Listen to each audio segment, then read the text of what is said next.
guys? How are you guys doing? I hope you guys are fine during this RMO season.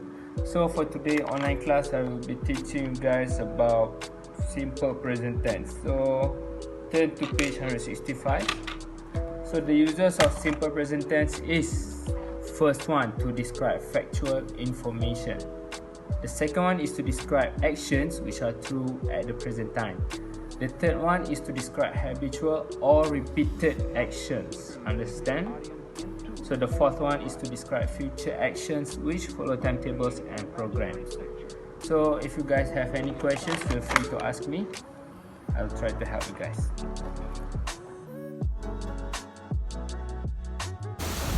Oh, okay, I understand it now, sir. So the phrase "the earth is a sphere" is actually correct because it's factual. And then the phrase Irfan brushes his teeth twice a day is also correct because it's habitual. But sir, how do we make it into a negative form in simple present tense? Can you explain that to me? Thank you so much.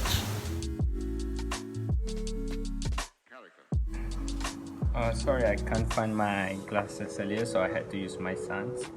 Okay, so Iman, to answer your questions, how to change it to a negative form? So as you stated earlier, you are right, it is to describe factual information. So to change it to negative form, for example, I am a lecturer. So to change it to negative form, I just need to add the word not. So I am not a lecturer.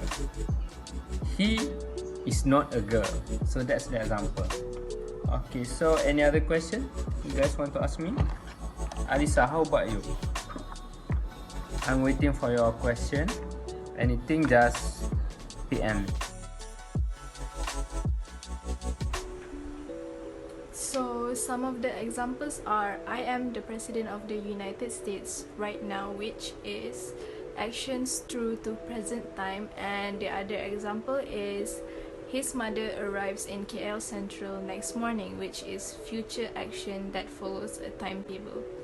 By the way, I do have a question, which is what is the formula for the simple present tense? Thank you.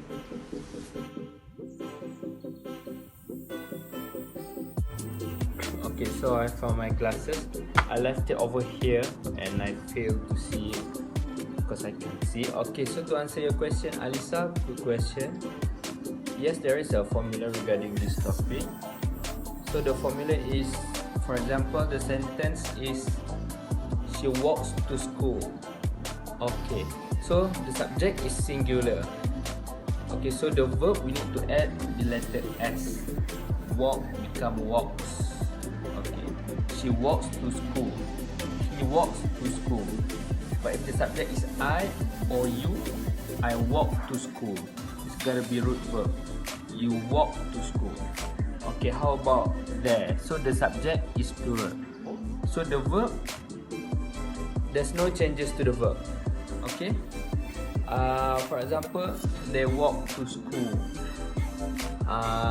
They swim in the pool. Okay, so that is the example as in question form.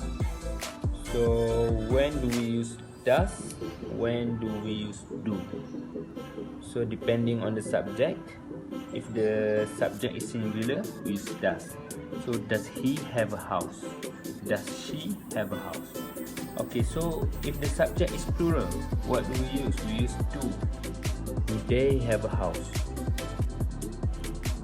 So do the boys have a house? Okay, same goes with I, you, and we. Do I have a house? Do you have a house? Do we have a house? Okay, understand?